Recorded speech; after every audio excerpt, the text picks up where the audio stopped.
What's up, y'all? I noticed something about the media, and I think that there's a campaign to keep black men and women apart. Don't believe me? Look at some of the things that I've come up with. Society teaches men and women of different traditions and ethnicities to hate each other and to hate traditions. Watch. The black community is ground zero for teaching the woman to hate the man and to get the woman to go against her man and her culture and her tradition. It says black women have more master's degrees than men. That's true, but they also have more debt and less income. More women own homes, but they own homes that have no equity. Or the mortgage payment is more than 30% of their income, leaving them with more debt. This one shows that black women receive better deals, as if men can't negotiate. This lovely article talks about how black men are oppressing black women. I mean, come on. This one is just outright telling a lie, saying that black women have been out-earning black men. It's not true. And here they highlight the achievement of black women while disparaging black men compared to white men. And here we have a PhD black man telling lies about black men. They have campaigns like this from Stanford asking why more black women should consider marrying white men. Essence will even tell you that, hey, are white men the answer? Then you have other publications, saying that, hey, it's time for black women to give white men a chance. And you got black publications with people like K. Michelle also promoting dating white men. Then you have other publications helping white men date black women. Come on.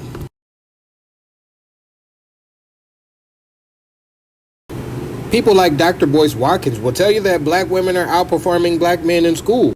He doesn't tell them that education will actually hold them back and cause them to have a pay gap. He doesn't say that they're overrepresented in low-paying jobs, in hazardous jobs that hurt women. There was a report done by Congress, and it shows that when it comes to black men and women, that black women had a higher income-to-debt ratio than black men. Now, what does this mean in real life? Black women have a 0.76 debt ratio, which means that for every dollar they make, they only keep 25 cents. Black men is 0.53. For every dollar we earn, we only keep 47 cents.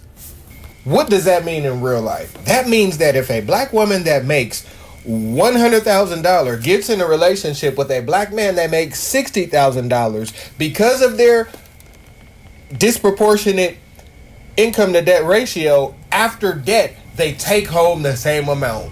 With the income to debt ratio that black women have and the income debt ratio men have, a man can earn $40,000 less and still have equal amount of cash on hand as a black woman. $60,000 to a black man equals $100,000 to a black woman. Okay, let's crunch the numbers. Society told black women that they're outpacing black men, that they're out-earning black men, they're doing better in business. Now let's look at the data. When it comes to all black businesses, there are 3.36 million altogether. Okay, so this research exposed something bigger than I knew. Now, when in regards to businesses, there are two types. There are sole proprietors, or business that don't have employees, or businesses that do. So we're going to break those down.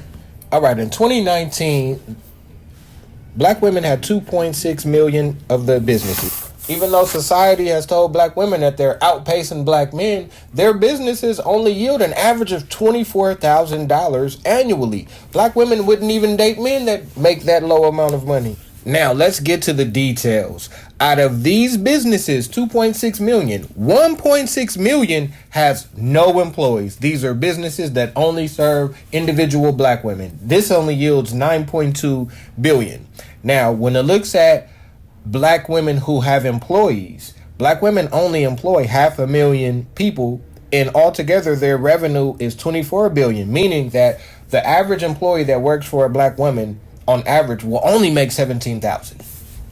Now, the issue here in general, black people have too many businesses that only serve individuals. So even with men, of non-employee businesses, that's 1.87 million. That's too many. Now, I will say that black men have 88,000 firms with a revenue of 117.1 billion. They pay out 32.5 billion to 860,000 employees, which means that black men businesses, when you work for black men, your average is 37,000, 20% more than black women. There is no comparison when you actually look at the stats, data, and statistics in comparison head on. Black men employ more black people. We employ 1.87 million, while black women do 1.63. It's not that much more, but the revenue it's very significant. I mean, check this out. Black men only hire a little bit more than 20,000 more black people than black women, but black men make $171 billion compared to only $24 billion with black women. That is not in comparison. And that means that even in payroll, black men pay their employees $32.5 billion, while black women only pay theirs $9.7 billion. That means that, again, black women pay their employees an average of $17,000 and black men $37,000.